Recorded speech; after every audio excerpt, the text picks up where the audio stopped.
through education. And education is strong because if you win the mind, then you can win what? The heart. That's Moses Fuamwening speaking on the Super Morning Show on Friday. Let's go straight to the phone lines now. We'll begin this morning's conversation by speaking to Reverend Professor Paul Frimpong Manso. He is the president of the Ghana Pentecostal and Charismatic Council. Thank you very much, Reverend, for joining us on the show. Good morning. Thank you. And greetings to our cherished listeners. Great. And let me just inform those cherished listeners that the UNFPA will be joining us shortly in the studio for the conversation to continue. Reverend, you have said that you would lead your members who are in the millions to vote against this government if the government pushes this through, if I can use that expression. Why? To put it right, and if it is this government that is promoting, we will first resist it from the onset. We will resist it if it is from education. I want to believe that it is not the government, but since it's taking oversight. But let me address a few things. I call it comprehensive satanic engagement. Comprehensive satanic engagement. It's a satanic and demonic agenda, ungodly agenda, that if what I'm receiving or what I'm hearing is true, I want to give a condition, then we are going to destroy the next generation. Already our environment is destroyed. Already corruption has destroyed a lot of things. Galamsey and the rest. And now we want to destroy the children. My argument has been that I say if you want to boil a frog, F-R-O-G, you put the frog in the hot water, it will jump out. So you get a cold water, put it on the stove, put the frog in before it is away, it is boiled. So people have campaigned against this LGBT thing over the years. Why don't we do the children? It is properly packaged. There is 4 pieces of marketing: product, place, packaging, and pricing. So the product is an unknown agenda. Place, children, packaging, CSE, price, free. You won't believe it might even be sponsored by somebody. And what I'm hearing, it looks harmless. It starts very, very lovely. But as you go there, you get into deep. One of the media people told me, a statistic has come that there's too much teenage pregnancy, blah, blah, blah, blah. I went to school in Britain. They were giving school children morning after pill to combat pregnancies. So they did not stop it. Most of these advanced countries, they have thrown away the word of God. So they are now a secular humanist society. And because of that, there is a problem. So they have brought some of these things to solve it. We have God. We have Christians. The Bible says children are the heritage of the Lord. The best manual is the word of God. It's unfortunate that we have got so many fake pastors, fake prophets doing wrong things rather than teaching the word of God. That has caused this. So my argument is that pastors should preach and teach morality. Civil society leaders and media, chiefs and all people should talk about morality. But giving it away will be danger. I have confronted with a lot of education this morning on various platforms. They are saying it is good, it is not harmful, they have researched into it, blah, blah, blah, blah, blah. And if you want to do a proper thing, there should be proper consultation. Yes, there should be the thesis question or the problem. Our children don't know their left and right, there's moral decadence, there's teenage pregnancy, blah, blah, blah, blah. So how do we confront it? Then they justify the problem. They write questions. Then they come out with data. They go through the whole nation to sort ideas and views, broad data, possibly random sampling or stratified sampling, because this is serious thing. And most of the educators are PhD holders, professors, and the rest. Then they get the data, analyze it, get the findings, and out of the recommendations, something comes. Now you brought this, you have left all your major stakeholders, chiefs, heads of churches. We have a lot of schools, imams, the media, and everybody. Let us discuss it and then come up with solution. You just throw into the bombshell, and people have taken the opportunity to go to the media. According to one education expert that I spoke, Yes, it's different, it is unique, but people have just gone to the internet to bring in all those kind of lies. How can we identify the truth from the lie if they didn't get us on board? Somebody has said, in the time of enlightenment, let the dogmatic slumber sleep. That means now people can reason and react. So just don't go and sit up there and draw something and impose on us. These things are gone forever. So they should have make us stakeholders, all of us reasoning together. But I tell you, where is the courtesy for boys and girls? Moral education, teaching religion in schools. We think Ghana is a secular state, Ghana is a secular state, and we are proud of it. Yes, we are a secular state, but we have a stake in everything. Take the church out, the salt and the light out, and we are in darkness. So it's sad. It is sad. It is sad. It is sad, and I am sad. And we are deciding that it is not true. We are not going to teach LGBT. We are not going to do this thing. We are not going to do. We are only going to help the children to identify their past, to package themselves so that they can be real.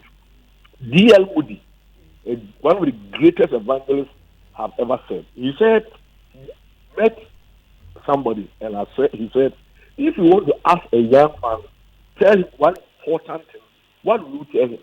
He said, go to college. And the guy, D.L. Moody said, if you take a thief who is working at a railway station, stealing boats and boats, he get education, he come back and steal the whole railway track. So without morality, this CSE or whatever will equip the children to be worse. It is not going to teach abstinence. It is going to teach abortion. It is going to teach contraceptives before marriage. It is going to do so many negative things. So let us go back to basics. I haven't read the document. I'm some correction, but as I've been hearing and the things that I'm hearing, everything is in the Word of God. The Bible is the life manual. The Bible is our compass. The Word of God will help us. Children are the heritage of the Lord. We, the Christian leaders, fraternity, GPCC, and all the other bodies, we won't sit down. So it is not a matter of just voting any government out. I want to believe that our president believes in morality. That's why he's building the national cathedral. But if he has to speak, it should be fast. So whether government, whether MP, whether whoever, we are not politicizing it as if it's NGV, MPP.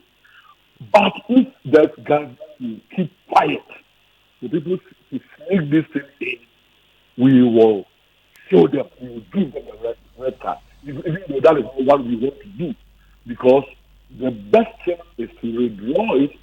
We should get stakeholders and discuss it and work on it. I am more to say that we won't succumb to any authority, be it the Ministry of Education, be it Ghana Education Service, be it whatever authority, to subtly, the key word is subtly, sneak this into the moral fiber of our society and destroy the children.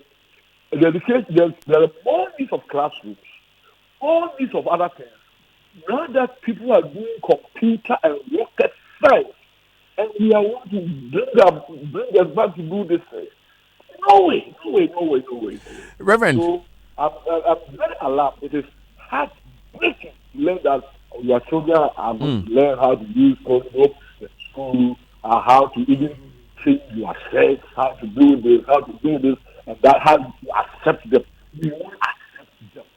We love the gays and lesbians. I would say that they are human beings, but their actions is sinful, just like armed robber, it's sinful, or prostitution, it's sinful, or corruption, it's sinful, or life, it's sinful.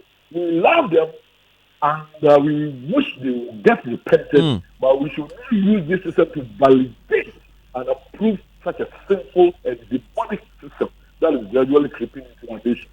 Reverend, you mentioned earlier that you haven't read the entire document. How do you know then that there is indeed content that's... I have authentically was from because they wanted to engage me last night.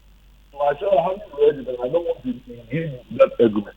So I had some few tidbits from your access, Joyce's access. And the few that I saw, it made me serious. That's why I'm saying that if what I have read or what I have seen or what is circulating is true, then we have to wait more. So, but the thing is, why should they wait to get this confusion in Ghana?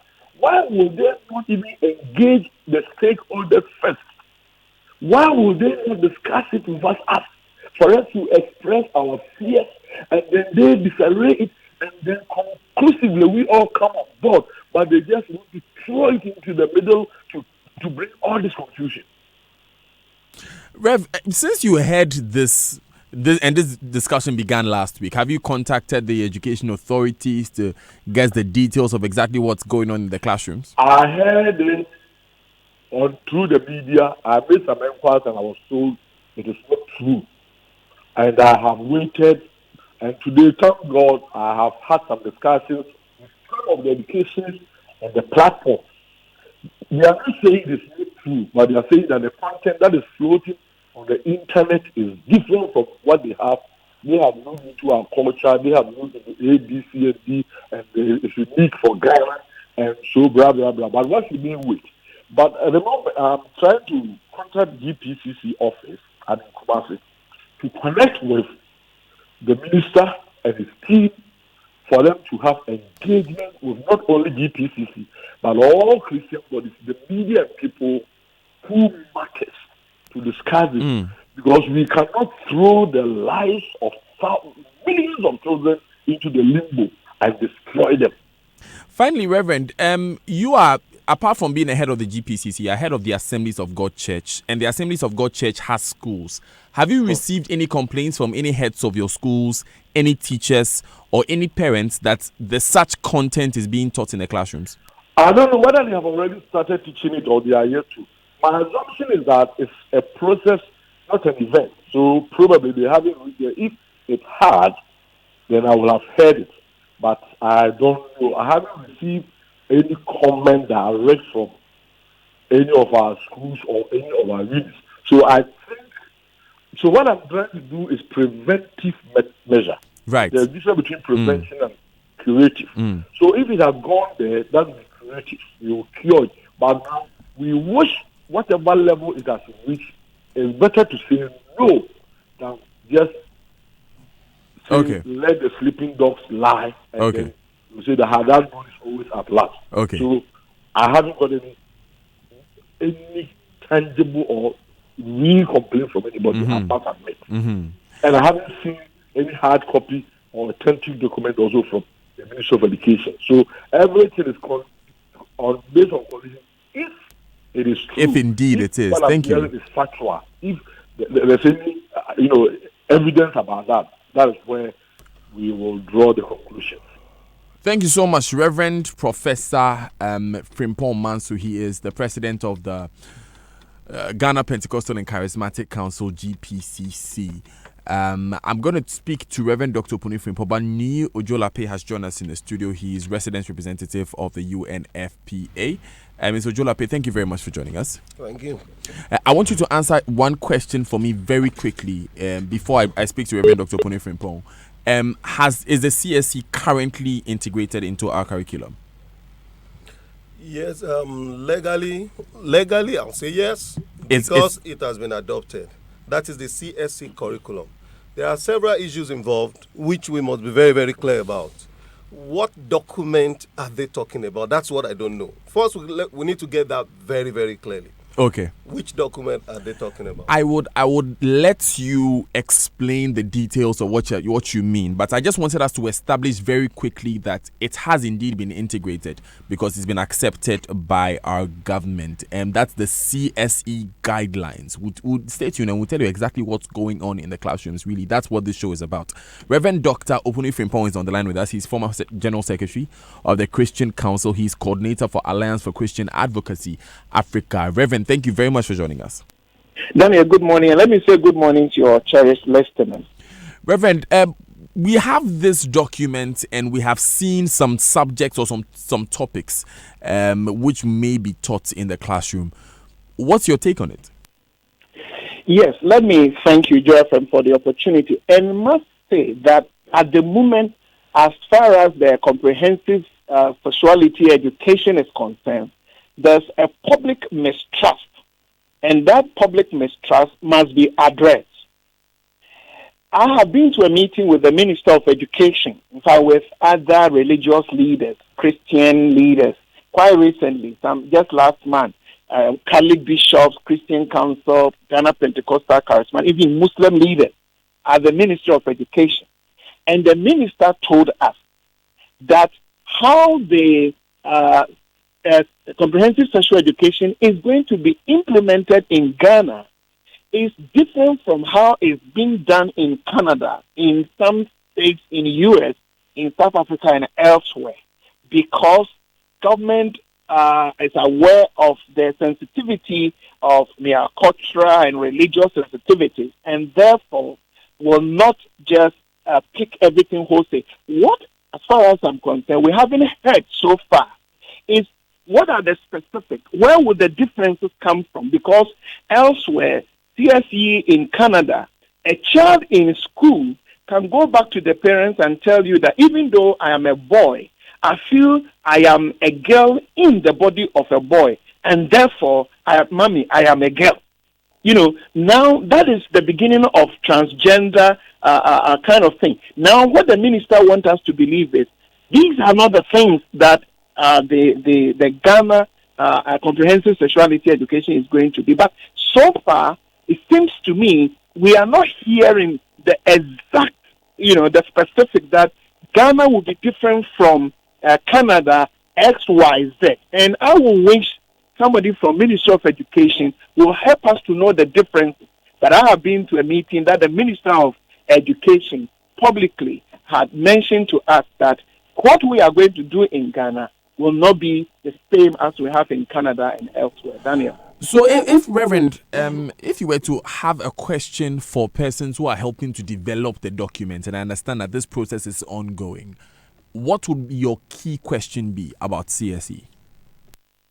In fact, with what I have seen the document myself, and I will either suggest, either we change the name.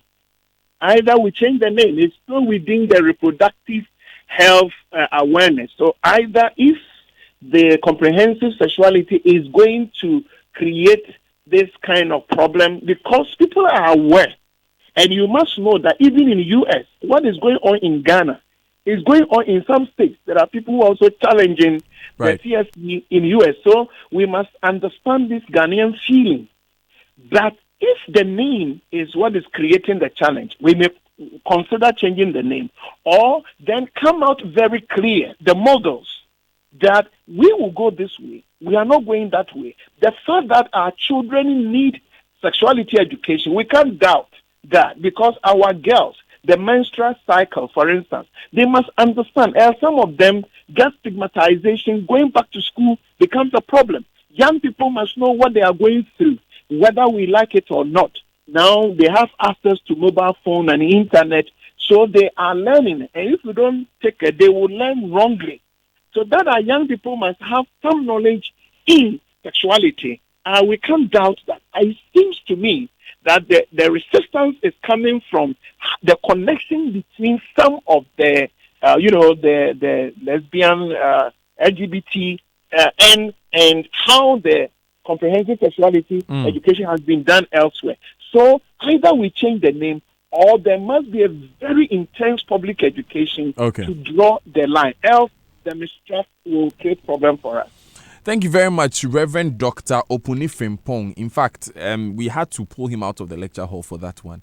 So we are keeping it as short as possible. It's 25 minutes to the top of the hour. This is the Super Morning Show on Joy 99.7 FM. Neo Ojolape is resident representative for the UNFPA. He is our guest in studio this morning. We are here, Mr. Ojolape, because we understand that UNFPA has played a role in the development of the documents we have now, which is guidelines for the implementation of CSE in our schools. This is correct? Yes. Beautiful. And so you would be in a position to shed some more light on some of the grey areas, which both Reverend Professor Frimpong Manso and Reverend Dr. Opuni Frimpong have raised, that what exactly is going to happen in the classrooms. You'll be able to shed some light on that for us this morning. Thank you. Thank you very much. And thank you for inviting me to clear the air on quite a number of issues that I've seen. First is for us to know what are we talking about. Which document are we talking about? Let it be very, very clear. If that is a question I've been asked, to talk about this document that says Guidelines for Comprehensive Sexuality Education in Ghana. That is the document I have before me, and that is the document which we in the United Nations Population Fund supported the government of Ghana to come up with. Okay. Now note this. There is nobody that will produce a document that will not be acceptable to the generality of Ghanaians. Why? Because it is produced by Ghanaians working in the ministry within the government of Ghana. And they didn't just sit down in their offices to bring this up.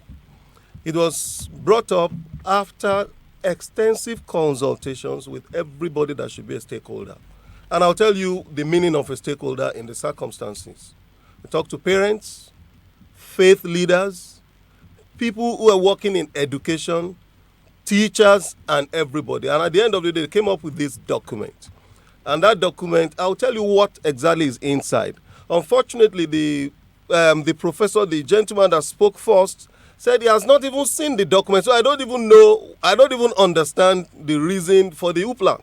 Why? Because the document is a product of intensive, extensive consultations.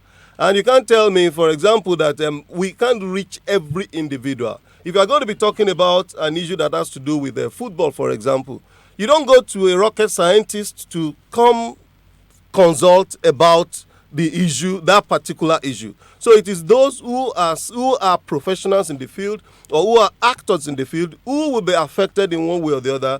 They are the ones who will consult. But then it is not even for us, for example, in the United Nations, it's the government of Ghana. And I'll tell you some very, very clear things. That it is the topic once more, the topic of the document, the title of the document is Guidelines for Comprehensive Sexuality Education in Ghana. Now, it is not for students, and it is not a curriculum. It is to provide guidance to teachers who will teach. And can I just tell you a couple of things that are in the document? The document says the purpose of the guidelines is to help teachers and other stakeholders to provide appropriate training and support for young people.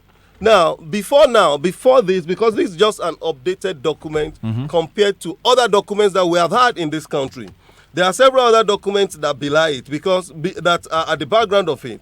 And those documents include the ones that we have done that has been taken care of in this country before now.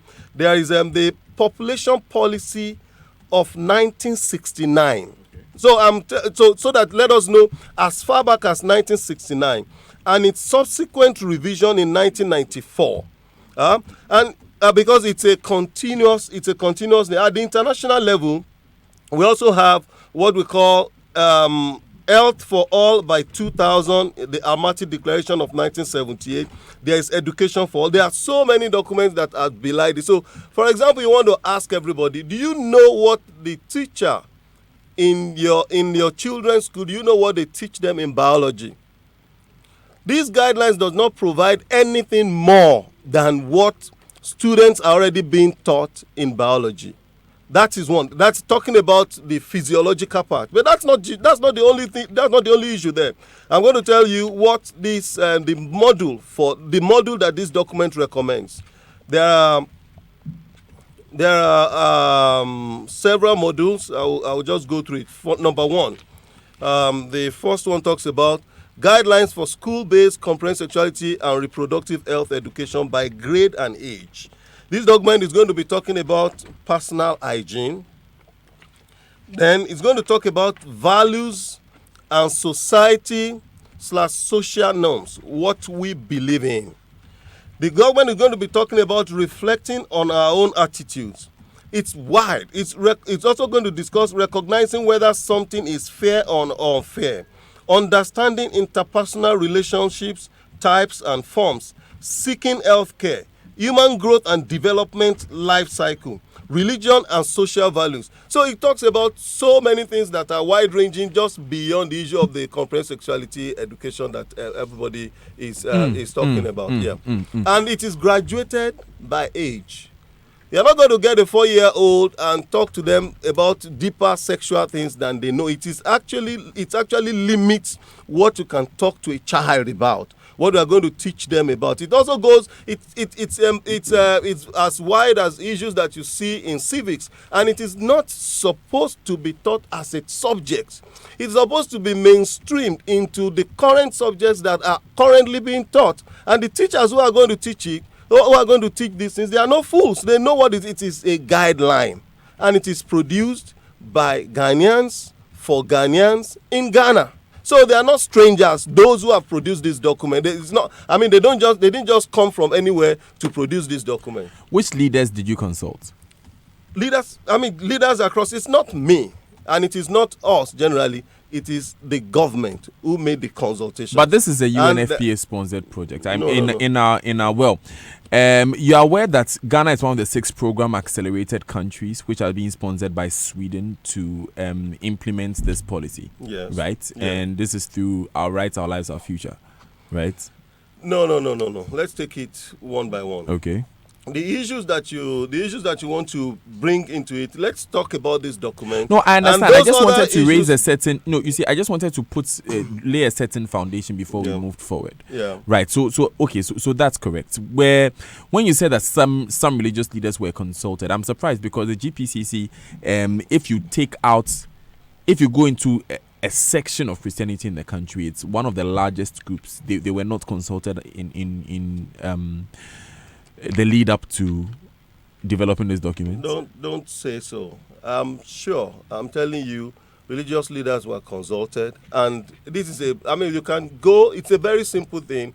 If you go to the Ministry of Education, you should find out what are the details, the background before they eventually came up with this document. They will give you details of those who attended, those who participated in the consultations. Okay, it's 17 minutes to the top of the hour. This is the Super Morning Show on Joy 99.7 FM. Neo Ojolape is my guest in studio. He's resident representative for the UNFPA. They are with us in studio to help us understand better the issues surrounding comprehensive sexuality education in the country.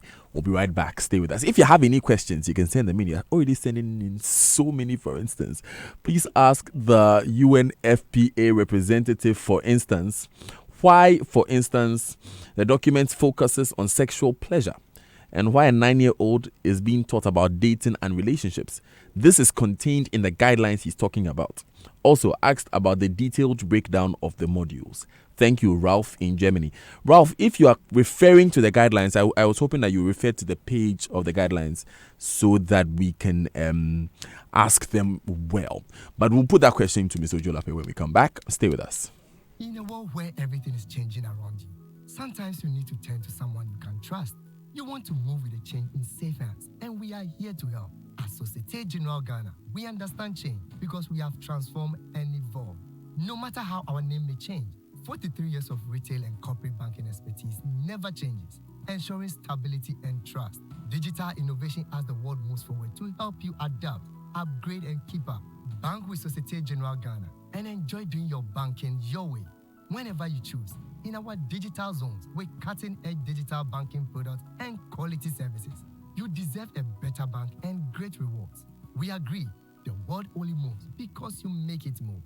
SG Ghana, the future is you. When you wake up in the morning, before you start your day, breakfast time is Kellogg's time. For work and for play, for a great start to your day, breakfast time is Kellogg's time. We always start our day with a nourishing Kellogg's breakfast, powered with the goodness of grains and 11 essential vitamins and minerals. Kellogg's makes a great tasting breakfast for all of us. Now also available at just $1 Ghana cedi. This advertisement has been vetted and approved by the FDA. Okay, our last caller is on the line. Hey, Mr. Presenter, I don't understand how I take out my own money to buy credit. Then when I buy it, the people say I have to use it by a certain time, otherwise they will take it away. I mean, how? I should be able to keep it as long as I want. At the end, it's only expiry. It's not about. All right, thank you. Now let's take a message from our sponsors. Switch to Airtel Tigo. Get Fuse, the only call and data bundle with no expiry. So time no be problem. Call all networks and browse with Airtel Tigo Fuse. Dial *567# to bundle. Airtel Tigo. Life is simple. Kofi, your ceiling be smooth, bright and fine, Papa. That's an understatement. It dey blink like 80 carats white gold. This be Interface plasterboard ceilings. Smooth, bright, and long-lasting. Everybody where they come here, they feel am. Where they direct them go Interface Limited for world-class quality. If you're involved in new property development, renovation, or decoration, the right place for you is Interface Limited. Call us on 0274-999999 or visit our website at www.interfacelimited.com.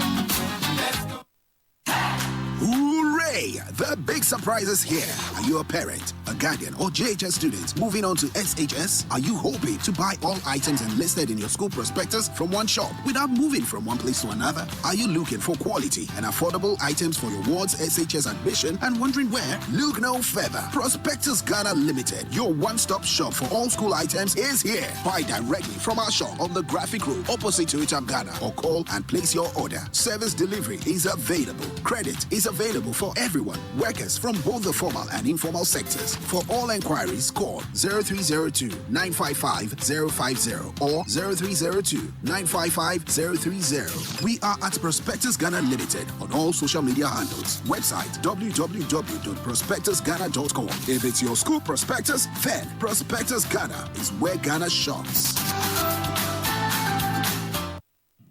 It's not enough that your phone is like a PC in the palm of your hands. It should be super powerful and run like the fastest of PCs and allow you to multitask. It's not enough that your phone battery is better than most. It should be super powerful with fast charging. It's not enough that your phone's display is high quality. It should be the best.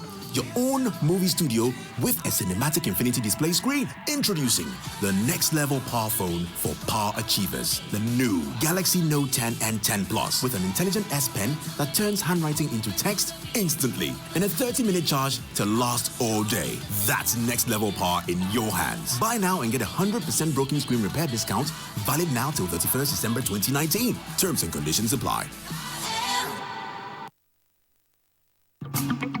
Kwame, so you're telling me that if I spend $1,000, I get $100 voucher? Yes. And if I spend $3,000, I get a nice stay at Royal Saint-Chi? Mm-hmm.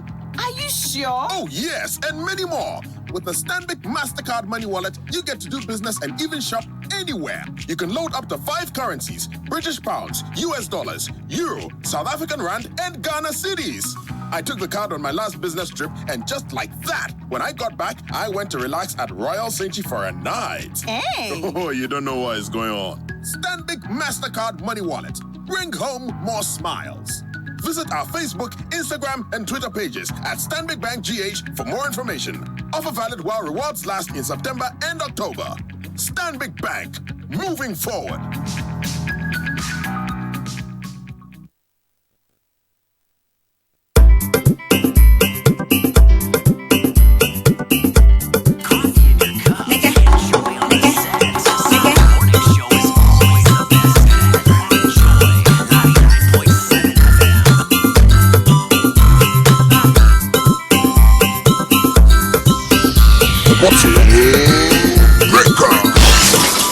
I'll be 16 years, I could be like this, so you can touch my Tino. I could tell mommy, I'll be 16 years, I could be like this, so you can touch my Tino. I could 10 minutes so we hit the top of the hour. This is the Super Morning Show on Joy 99.7 FM. We've already spoken with Reverend Dr. Opuni Frimpong, former General Secretary of the Christian Council of Ghana. We've also spoken to Reverend Professor Frimpong Manso, President of the Ghana Pentecostal and Charismatic Council. With us in studio is Nii Ojolape. He is the resident representative for UNFPA. Today's agenda is brought to you by Societe Generale SG Ghana. The future is you. Today we are taking apart the comprehensive sexuality education subject. What is it? What is in there? Ultimately, what does it teach our 5-year-olds, our 6-year-olds, our 7-year-olds? 16 years, I could Your questions keep coming and we'll read them, we'll ask them. 0244 340 437. That's the WhatsApp and Telegram number. At Joy997 FM is the Twitter handle. Joy99.7 FM is the Facebook page. As part of the mandate of the Youth Employment Agency to create and facilitate employment for the youth of Ghana between the ages of 15 and 35, the agency has come out with 4 key initiatives. If you tune into Ghana Connect on Friday, I was discussing this with Justin Kodia in studio to help reduce unemployment and to boost the president's vision of economic development. So the initiatives are Job Center, Artisan Directory, regional flagship programs, work abroad. CEOs, ARs, and the general public are invited to participate in the launch of these initiatives by Vice President Dr. Mahmoud Baumia on Wednesday, 2nd of October 2019. Venue, BOG Auditorium, University of Ghana, Legon. Time 9 a.m. prompt. How do you develop leaders to handle today's changing business environment and position them for tomorrow's uncertainties? By what practical ways can leaders seek out and develop other leaders to succeed them? As a leader, how do you handle these challenges and transform them into opportunities to positively impact your organizations? These and many more leadership questions will be addressed at Live to Lead 2019 by world-class experts and renowned achievers. John C. Maxwell, Marcus Buckingham, Rachel Hollis, Chris Hogan, Nana Ansakwa IV. There will be an international simulcast on Friday, 11th October 2019 as the College of Physicians and Surgeons reach 11 a.m. Now, there will be a VIP business networking session on Thursday, 10th October at 7 p.m. at Alisa Hotel. The tickets are 500 cedis regular, 200 cedis students, 500 cedis VIP, 200 cedis regular, and 100 cedis for students. Register at ctl-africa.com. For more information, call CTL Africa on 055-051-5391. You can also connect with CTL Africa on our social media handles and website. Live to Lead is proudly brought to you by Center for Transformational Leadership in Africa and supported by Goldfields Ghana. Be the leader you want to be.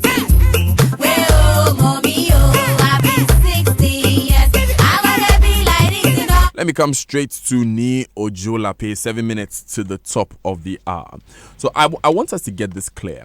2 documents have been making rounds. One of them is a rainbow-colored document called Know It, Own It, Live It. I've seen 2 insignia on it. It has that of PPAG, Planned Parenthood Association of Ghana, and also CEDAW, which is, French for ECOWAS. Now, it says on its front page, Comprehensive Sexuality Education Manual, and on the back page, it says Special Edition for CSE Facilitators. Which document is this? Now, I'll actually not really be able to speak to that document, especially since, it's owned primarily by an international organization, ECOWAS, which speaks to the entire sub-region. And I want to believe that if you have the logo of ECOWAS on it, then by extension, different countries, the 16 countries of ECOWAS, would have been involved in it in one way or the other. But then I'm only able to speak about the one that we have in the Ghana. green one, Guidelines for Comprehensive Sexuality Education. This guidelines document has broad topics there for each level of education. Where is the content? What is actually going to be taught in the classrooms? Okay. Now let me also still provide just a little bit of background to it. This is a guideline. It is not a manual and it is not a curriculum, so to say. It is to provide guidelines for teachers in order to teach children. Now, some of the purpose of the guidelines is to help teachers and other stakeholders to provide appropriate training and support for young people. Before you finish, I really hate to do this. I'm very sorry about this, but NAGRAT's president Angel Kabonu has joined us on the line. He has a reaction to one of the points you raised earlier. I'll let you continue with what you were saying. Okay. Angel Kabonu, thank you very much for joining us this morning. Yeah, thank you very much and good morning. Yes, before you make your reaction, we understand that some consultations were carried out by the government of Ghana leading up to the development of this document. Were you consulted as NAGRAT? Well, as an association, I don't know of any consultation on this issue. So you weren't consulted before this was developed? No. Since you heard it, have you gone back to the Ministry of or GES to find out what stage they are in? Well, I've been making some checks, and let me just give you some general clarification on some of those issues. Look, the Western agenda to pursue LGBT issues in Africa is a very intense one. They come in to finance your curriculum, they come in to finance seminars, they come in to finance projects, and they smuggle into conditions of financing some of those issues. For example, if you have a program to orient teachers on a new curriculum, it is financed by a foreign organization. And the foreign organization, in a subtle manner, is able to push some of these conditions that if you are not very vigilant, you will not realize the ultimate agenda that is being pursued. So the gentleman in the studio talking to general guideline. The strategy and intention is to make it open, an open-ended guideline format that will be prone to interpretation and orientation of the person who is going to instruct the children. Again, that ECOWAS document that you just indicated, which I have seen, you will realize that it is not as if ECOWAS engage anybody to come up with an ECOWAS document, but it is some of these donor agencies that are influenced by the strong LGBT lobby group to come up with documents such as this. If he says that he does not want to talk about it, I'll be surprised, because he is very aware that it all dovetails into the single agenda that we are talking about. So you go for seminars, you go for programs, they are interested in financing it, they know the reaction in your country, they leave out an open-ended statement, create a general, for example, you realize that the most popular word used these days is LGBT community. When you hear this, you create the impression as if there is an organized community of people called LGBT community within countries. So these are some of the things. So the general guidelines he's talking about is intentionally crafted to make it open-ended, to be susceptible to the orientation of the person who is going to give the instruction. That is the strategy that we're talking about here. Is this not a bit of a stretch? I mean, you admit here that the guidelines don't say go and teach this in the classroom. You say it's a subtle suggestion. Okay, let me just push you a bit. If the guidelines do not say go and teach this and that, what then are you going to teach?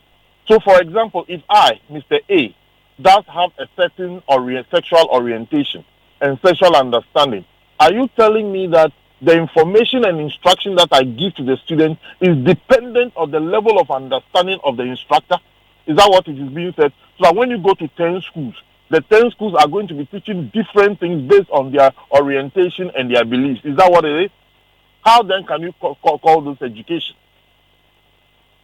But then again, I believe that the argument made is going to be fit in the general context of Ghanaian culture. So that, yes, we won't have different things in different schools. You'd rather have every school teaching what is Ghanaian. We do not need the United Nations to come and give us any information on the general state of our culture. We don't need the UN to do that. I don't think the UN is ever more equipped in giving me information about my culture than me myself, who is a Ghanaian. So they have no business in even getting there in any case.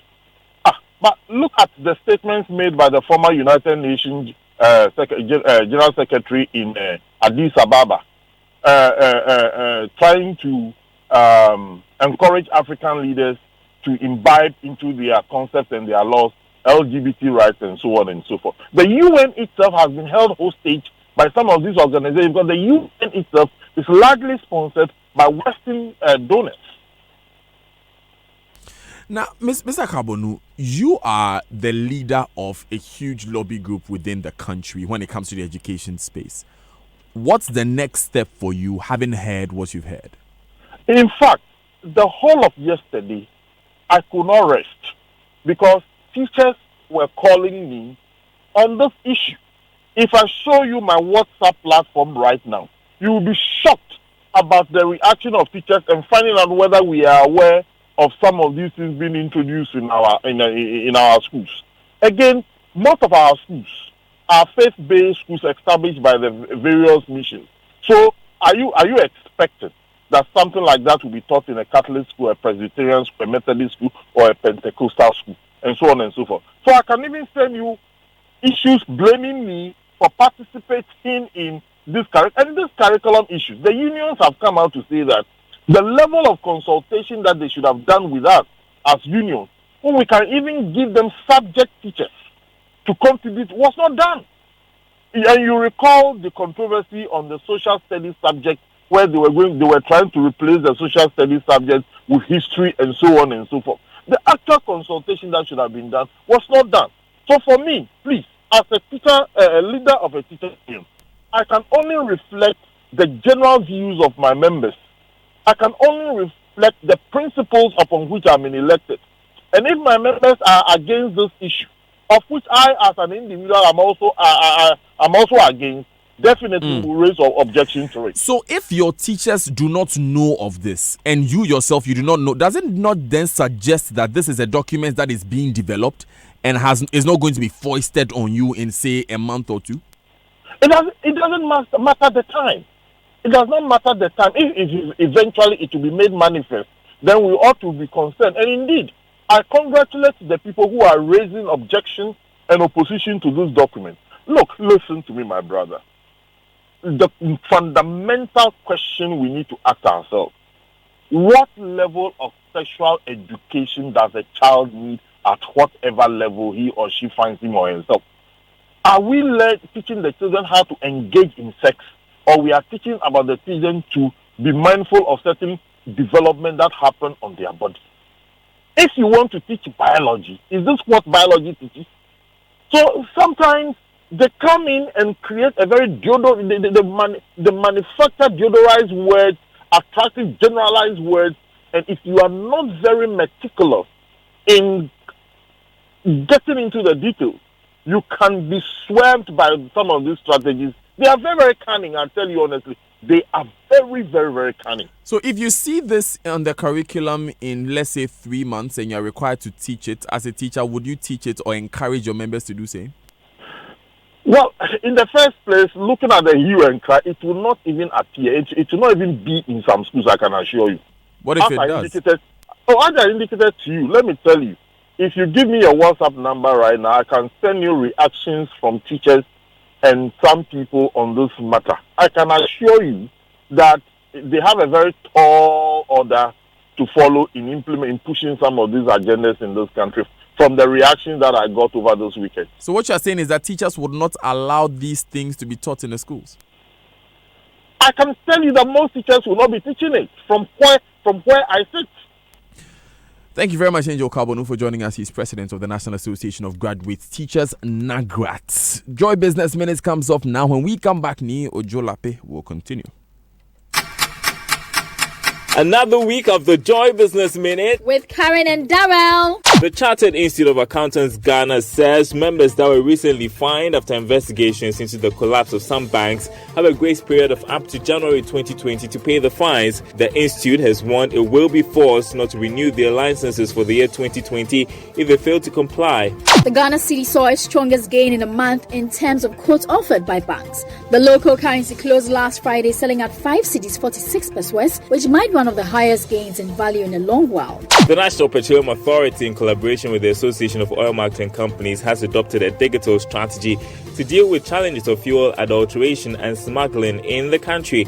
And Zambia's communications regulators cancelled the license for Vodafone's local franchise holder, citing a lack of technical and financial capacity. Vodafone in 2016 licensed Afrimax to offer customers high-speed 4G data services using the Vodafone Zambia brand. You're up to date. Catch you at 3:06.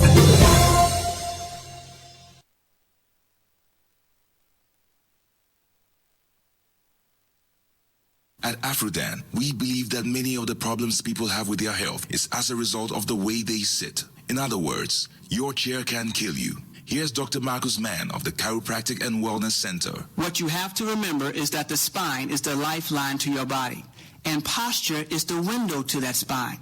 Now, posture is affected by your daily activities and habits like sitting.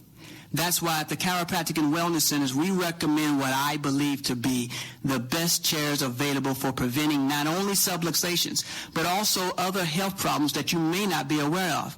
And that's Rabami and Mobilex chairs. Unfortunately, on a daily basis, I have to correct the effects of this poor sitting habit in our businessmen and businesswomen. Always remember, optimal spine equals optimum health. So, for the sake of your health, buy Rabami or Mobilex chairs from Afrodan. We're on the first floor of the Swansea Shopping Arcade. Telephone 663-085.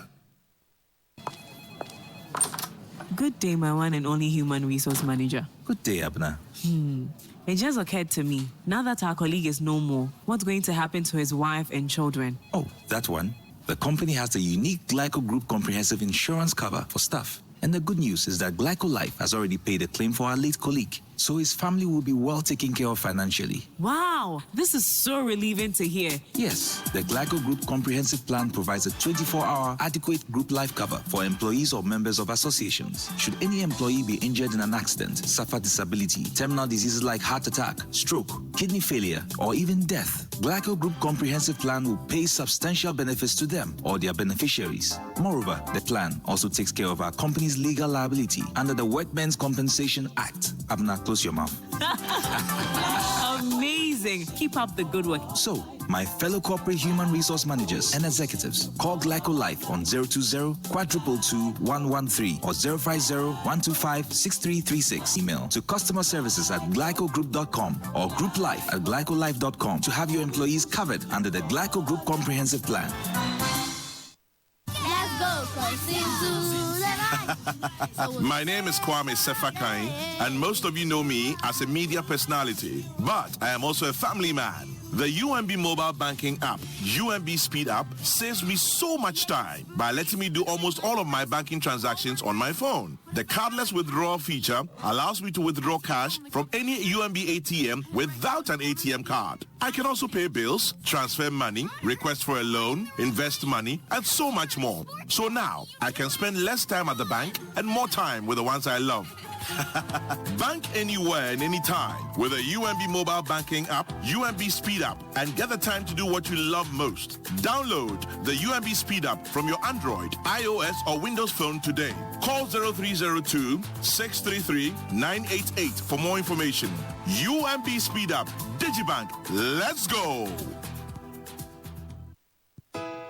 Turn your dreams to study and work abroad into reality as you attend the UKIA Study World exhibition featuring over 60 universities and colleges worldwide, including the US, UK, Canada, Australia, Ireland, and many more. This fair will provide you with the very best in free study and career advisory, free study visa guidance, free application processing, diverse study destinations, and a lot more. Happening in Kumasi at the Golden Tulip Hotel on Monday, 7th October at 11 a.m. and in Accra on Tuesday, 8th October at Kempinski Gold Coast Hotel also at 11 a.m. To gain free and priority entry, pre-register at www.ukeas.com.gh/registration or call us on 0302-798181 or 0508-976-300. The UKIA Study World Exhibition, your one-stop shop for premium worldwide education.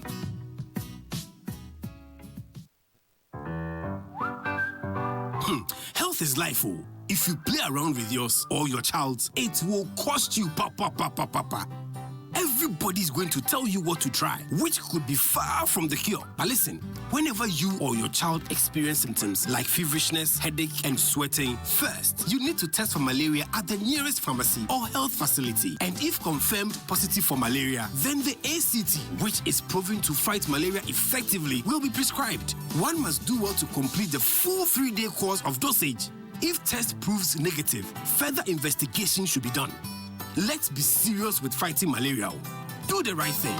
Let's come together and drive malaria away for good life. This advert is brought to you by the Ministry of Health and Ghana Health Service. At At UBA, we pay close attention to your every detail, making you feel like a VIP every time you visit us. We have the strongest financial and technological background, making us #1 in risk management. We have offices in New York, Paris, and London, and presence in 20 countries across Africa. UBA has successfully operated in Ghana for almost 15 years, with 28 branches throughout the country. Visit us today at a branch near you. UBA, Africa's global bank. Coffee in your cup and joy on the set. The Super Morning Show is always the best bet on Joy 99.7 FM.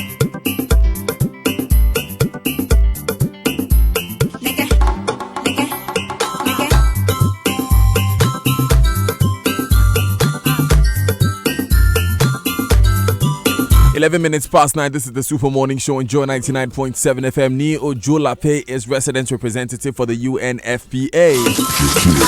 We just got off the phone with Angel Carbonu, NAGRAT's president, who tells us that, first of all, NAGRAT was not consulted before this guideline was developed. He says that he is assured that his teachers would not accept some of the things that some of the documents we have seen espouse. Check me out. So we want to really get some resolution on this before we finish the show. We have just about 50 minutes to do that, so we'll get straight to the points. But please give your eyes the best attention and care it deserves this year. Don't play with your eyes. Visit Roberts & Sons Optical at Adenta Weja, Adabraka, Osudankwa Circles, Tema, East Legon, or Kumasi for comprehensive eye care and 100% original and unbeatable products for both children and adults. Also visit us for the state-of-the-art optical coherence tomography testing service. Robert & Sons Optical provides service to members under all the major private insurance schemes. Call us on 050-151-9111 or 0302-222-6014 for more information. Robert & Sons. Seeing is believing. Visit Robert & Sons Optical. It's new from the quarters of Melcom, and this time it's the power of 200 Ghana cedis. Purchase any single item worth 200 Ghana cedis and above and enjoy a 10% discount instantly. But this is not valid on purchases of fruits and vegetables. Items already on offer are excluded. This offer is available at all Melcom shops nationwide. Terms and conditions apply. Melcom, where Ghana shops. It's this week. On Friday, 4th October 2019 at 9 a.m. there will be a construction forum, and 6 p.m. of the same day there will be a City Construction and Property Award, an award for professionals by professionals at the Accra International Conference Center on the theme Conceive, Construct, Conserve. Now, from the 3rd to the 5th of October, that is from Thursday to Saturday, visit the 17th International Building Construction and Property Exhibition from 9 a.m. to 7 p.m. daily. Let me come straight to Niyi Ojolape. You were telling us, you were taking us to what is being done on the documents before it finally lands in the classroom. Mr. Ojolape. Yeah. Now, I was making a point before, so let me just first make the point that what we have is a guideline, and it is still going to be taken through with teachers before it goes to the classroom. That is, what you have here as a guideline is to guide the teachers what they're going to do. But then before you take it to them, before they begin to use it, they're still going to go through a training in which they will look at the details. Now, the idea is this. It needs to be domesticated per context. What a teacher, the teacher that is in Accra here, what the teacher will teach, the methods it will use, the words it will deploy, and how to make it happen will be different from the teacher that is teaching in Tamale.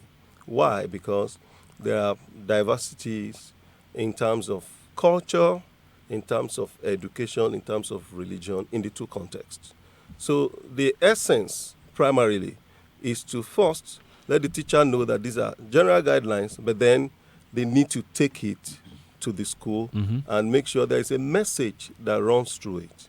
And let me just read what this document says about the message that is supposed to. It says, apart from the issue of sexuality, which is a contentious one, and you can't throw away. I'm reading this because I don't want us to throw away the baby with the bathwater. First, it says, It's to help them to develop skills for self-development, decision-making, sense of self-confidence, assertiveness, ability to take responsibility, ability to ask questions and seek help, and empathy. It's also to nurture positive attitudes and values, including open-mindedness, respect for self and others, positive self-worth, esteem, comfort, non-judgmental attitude, sense of responsibility concerning their sexual and reproductive health issues.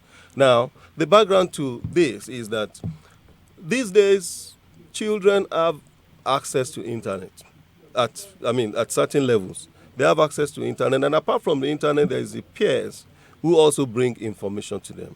The idea is that first, it is better if they have, if the teachers have a contact with them and bring up these topics and teach them and talk to them about it. You want to be asking that, what is the ultimate goal? Why must you even give anybody issues of comprehensive sexuality education? Fine. We are in a context whereby teenage pregnancy is rampant. In the last 1 year, between 75 and 80,000 teenage girls got pregnant in this country. I'm very sure that those pregnancy were results. It's not out of concurrence. They were results of what you would call clearly rape. The question is, what are we doing in order to prevent rape?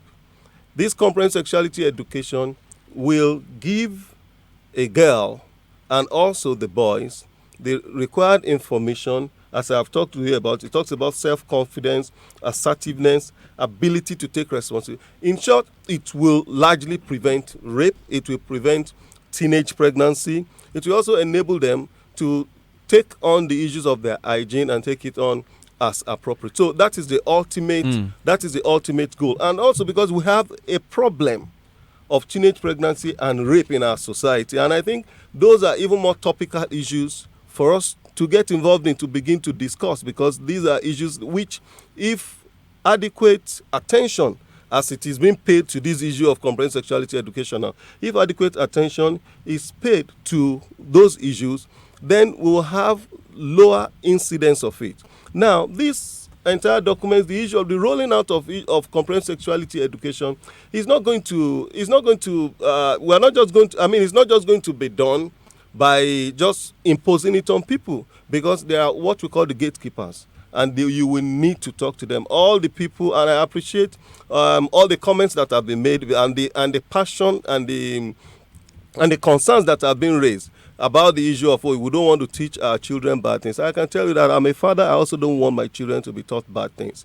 But I can tell you that the idea is, within our society, we're going to reach out to those that we call the gatekeepers, that is the faith-based community, community leaders, parents too. We have there are programs that are going on, which I know which government is doing, is undertaking to engage everybody as appropriate within their context. But then the ultimate goal is to prevent this malice in the society. But let me make some points in reaction to some of the issues that have been raised. There is the issue of somebody said there is the issue of public mistrust. That is possible, but then I'm sure government is looking at it to fix it. There is an issue of communication, to communicate this in the manner in which it is, to show that there is no underhand motive there. Somebody said that we have to be vigilant because they might want to smuggle something and push in there. Please tell me, that's even insulting on the sensibilities of the people who are going to be teaching this and the people here locally, because this document was developed locally. It was not developed for us by anybody. So when you say somebody can smuggle in something for you, how can I be an individual? And they say in a how many page document, in a 26 page document, that somebody will smuggle in something there for me to begin to teach. How do you smuggle it in for the teacher to teach? No, I don't agree with that. But then, of course, vigilance, you can't be too vigilant concerning issues that has to do with your children, and I want to say that is fine and that is good. And also to make the point that the UN is not coming to teach anybody anything. The tenets of the UN, the United Nations, is an organization of nations. Whatever the member state says, whatever the government says, that is what the UN is. And then this document, like I said, was developed by people within the country, and it is for everybody. And now, finally, let me make this point, that what we want this country to become, what we want to happen in this country in 15 years' time, we have to begin to look at it today. And if most of our population are young people, we have a population of young people that's about between 65 and 70% of young people. That means that it is young people between the ages of 25 and say 30 or 35 that are going to be driving this country. And given the population pyramid that we have presently now, that is the age group that will also be driving this country in another 10, 15 years. But I want to tell you that right now, if we don't begin to invest on our 10-year-olds, in 15 years' time, you are going to have a population that does not know its left from its right. And that's why these guidelines encourages teachers to teach the students basic things that has to do with nurturing positive attitudes, self-respect, respect for others, and due to improved education, and the general exposure that we have, so young people are developing these days at an exponential rate. It is better to provide information early enough in order for them to understand. Now, finally, like I told you, these things are in different modules. There is a module for a 4-year-old. There is that one which has to do for the 10-year-old. There is that for the those in 11 years. There is that for 12 to 14 years. There is that which is for 13 years and 14 years. They are all there, and they are very, very clear and explicit. If anybody has any opposition to what maybe the particular things that they think is going to is not good enough for that particular age grade, yes, you bring it up, we will respond. The government will respond as necessary, but then you can't throw away everything to say you can't cancel everything on the altar of comprehensive sexuality education. So Jolakwe, are you aware that South Korea and North Korea have the lowest teenage pregnancy rates in the world? Yes. Okay. Are you aware that research has shown, and the difference between South Korea, which has 1.65 per 1,000 teenage females, and Switzerland is another 1.5. Switzerland is 3.0. Now, the research has shown that it can be said with confidence and culture. With confidence that culture and tradition play major roles in the low teen birth rates on the Korean peninsula. It's actually South and North Korea. They said that although there's a support system in both countries for pregnancy, social acceptance of such is next to none. So because social acceptance is next to none, that is what actually encourages the low teenage birth rates. Let me just tell you, we need to put it in context. Not just teenage pregnancy, even adult pregnancy rate in those countries, they are very, very low. And also Western countries. And that's why we've been talking about the issue of demographic dividend in a long time. The structure of our population, if you go to look at the structure of the population of South Korea and North Korea, which you have mentioned, the culture is egg-shaped, meaning that they are not having as many children as people that are dying. What I mean is that the people are not getting pregnant generally. It's a general issue, and for which even right now, the government is also working on their population. And that brings me to the issue of family planning and the issue of contraception, which we are proposing to this country. Because if we take contraception, it works for everybody. What is happening to the teenager in South Korea is the same thing that is happening to the adult in South Korea and also in the entire Western world. So that's why the onus is on us here in Africa to begin to work on our population, because we'll get to a point whereby right now with the carrying power, that is the working population, is less than 20-25% of the entire population. That's why we are carrying too much load than we can bear. The entire thing, what this guideline says, it will also help us to understand that children, that is the teenagers, we don't want them to get pregnant at a lower age, because it also have serious risk for their health. And then if they continue in that manner, that is because their body are not yet well formed enough to begin to carry pregnancy, to carry the load of pregnancy. But at the same time also, you also must understand that if a girl gets pregnant, like we have right now, if a girl gets pregnant, then you have children trying to take care of children, and it presents larger economic problems for us as a society, apart from the societal issues that we are talking about. I'm opening the phone lines at this point, 0302-216-541, 0302-216-541. What do you make of the answers that you have heard so far? Would you support the guidelines that have been put out by our government? I want to know this. In February 2019, and this is on ghana.gov.gh. Ghana and the United Nations, UNESCO, launched a program to empower adolescents and young people to deepen their scope of existing activities to attain a comprehensive sexuality education. I referred to this earlier, called Our Rights, Our Lives, Our Future. CSE, like I pointed out earlier, is actually being implemented internationally. So if it's been launched here, wherein lies the point that it's not ready yet for the classroom? It's been launched already, you know? This particular document, the issue is this. I repeat again. Let me repeat on the process again. This is government-led. You talked about the issue of population in South Korea just now. We have a national population policy, and there's a National Population Council that looks after the entire population and development architecture of the country. And it is based on that, that you have it is based on that this document came up. National Population Council led it. National Population Council, Ministry of Education, Ghana Education Service. So it is government-led, and we have stakeholders also coming into it. Now, let me talk about specifically this document. They are still going to take the teacher. It's a guideline for teachers. They will still be taking through the details of this, and it's going to be a discussion. They will get feedback from the teachers, and then they will be encouraged to go back. The guidelines, which came about as a result of the consultations that was held, and for which this is homegrown.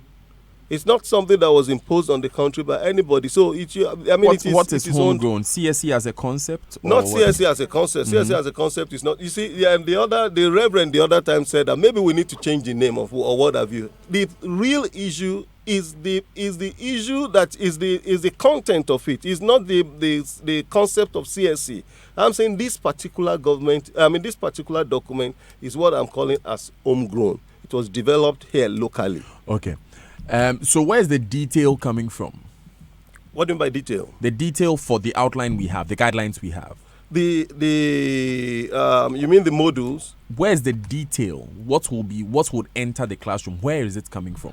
That will still be evolved. This is not the final document. This is a guideline. When you say something that enters the classroom, I take it to mean that you mean that what will be taught to the children. Exactly. What will the That's children what I'm learn? asking. It's the signpost there is the teacher. But the teacher will still have to share their feedback about this document. When is this teacher going to share their feedback about the guidelines? At the time at which teachers are being trained and they're having a conversation around it. Okay, so it will be developed, and at the training stage, teachers will then give their feedback. No. Let's take it. You have a document, a guideline that has been developed. The teachers will come. They will have an interaction. There's going to be a consultation with teachers, consultation/training. They will get a feedback. Then the final document, which is to be rolled out, to be given to them. Okay, so at this stage, where are we? We're at the point whereby the government is going to be leading a training program with the teachers. So that has not happened, but it is going to happen. They are going to share this document. You said that they will teachers. get. I'm sorry. You said that they will get feedback to develop the content, and then we'll come and train. But you're saying that we are at the point for training. No. We already have this document. Let me say this document, and listeners, because this is radio, let me just point it out again. He's referring to the guidelines for implementation of comprehensive sexuality education. We've gone beyond that. I'm asking It's about not- the details. What enters the classroom? When is it being developed? By who? And when is it finally entering the classroom? Let's take it on that. When are the details being developed? By who? And when is it getting to the classroom? I don't understand what you're saying. Yeah, maybe These try, are try and topics. understand These me are too. topics. Yes. These are topics. Yeah. The detail, Oh, the okay. the actual content. That is, When is for it? example, Module 5, Session 6, which Yes. talks about gender, social and economic mobility, safety, and safe public spaces. So the Ministry of Education will do that. The Ministry of Education will Yeah, do the it. Ministry of Education will do that. Do you have any role It's in not this? for us. It's not for us. We will be. We'll be. Okay. We are always interested in anything education Okay. with the people. So we'll be there watching. We'll be looking at it. But then it is not for us. But then we'll support if we're asked to support. Shem from Prom joins us on the line. Good morning, Shem. Good morning, Daniel.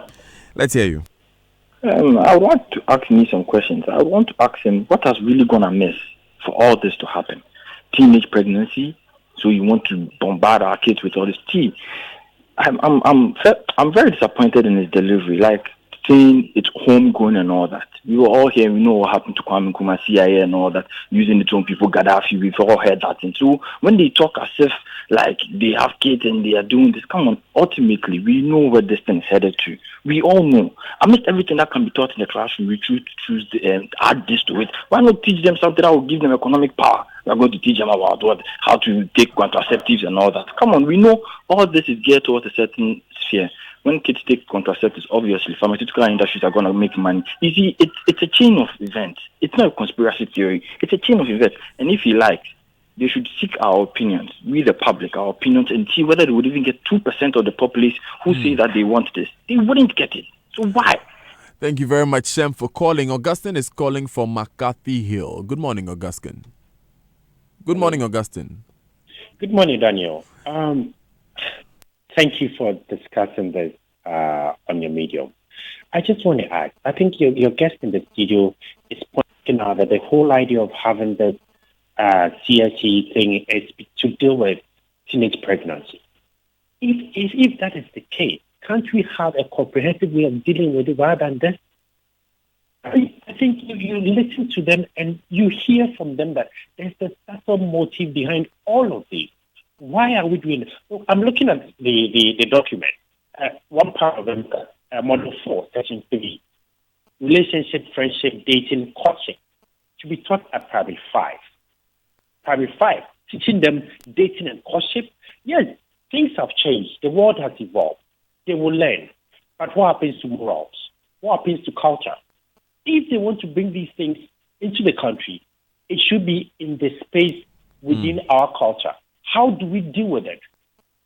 The whole idea of lots of teenage pregnancy, yes, it's ongoing. It's going on. What we decide, or how can't we come up with a comprehensive way of dealing with teenage pregnancy rather than this whole thing that we're putting in here? I look at some of the things, the modules that they have, and we've been taught, yes, back then, we deal with biology and all that. How can you teach a primary 3-year-old issues of biology? Okay. Augustine, thank you very much for calling us. Ejari is on the line from Ejumako. Do I have Ejari on the line? Good morning, Ejari. Yeah, good morning, Daniel. I hope you're doing well. I am blessed. How are you doing? I'm doing very good. Daniel, what I want to say is that for me, I'm so passionate about this particular topic that you have brought to the fore. For me, if you ask me personally, Ghanaians, most of us are trying to be pessimistic. Daniel, we are all very much aware that we want to run away from the fact that these children already know some of these things. And some of them don't know actually, and they veer or they go into it because their friends have persuaded them or convinced them to go into it. So for me, I see it as a step in the right direction for anybody at all to introduce that in the classroom, because I'm a teacher myself. Because if the children get to know that this is what you do and you become pregnant, or the challenges and the negative aspects of these things, I think for them they will be a bit circumspect, or even if not circumspect, they will even abstain themselves from it. Because Daniel, if we are running away because of religious issues and all that, most Ghanaians are trying to be hypocrites. So me, that's how I feel. Because as for religion, we all believe in Christianity, we are all Muslims and all that. But all these things exist. We can't run away from the fact that they don't exist. The children are doing it. So people should know and accept that if they are taught, that is when they will get to know as to whether they should shy away from it or they should continue to do it. We shouldn't think about somebody who is going to benefit economically and all that. If the person is not going to steal, and the person will work by going or importing some of these contraceptives and they will sell, that is the person's work. So for me, anybody who argue that the children are too young and all that, that person doesn't know what he or she is talking about. Thank you very much. Thank you very much, Ejare, for calling us. That's all we have time for. So, but thank you very much, Neo Jolape, for let me joining us. respond to one or two of the issues that have just been raised. Just a few. You have a minute, please. In a minute. The other gentleman that spoke says we should teach children economic power. You can't be teaching children how to work. This is not the time to teach children economic power. Then there is a question that we know where this is heading. I assure you this is not heading anywhere other than to look after the health of our people and the future of the development of the nation. And he said if they want to bring this thing into the country, nobody is bringing anything into the country. This was developed by Ghana Education Service, and it is homegrown, like I've told you here. Like you see, but have something here. CSE as a concept wasn't born here, was it? No.